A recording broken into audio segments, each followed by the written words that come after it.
Çıkabilir ha, çok ucunda.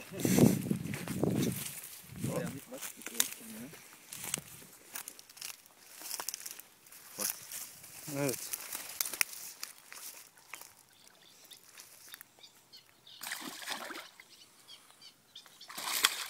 Ya. Geç turna, vurdum turna.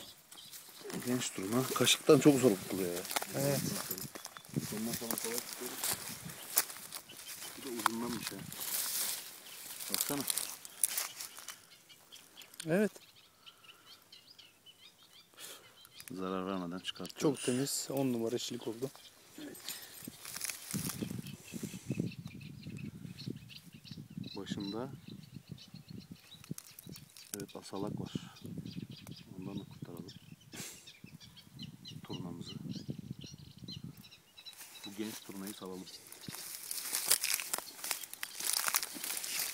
Çok aşağı inemeyecek. Buradan su akar yolunu bulur.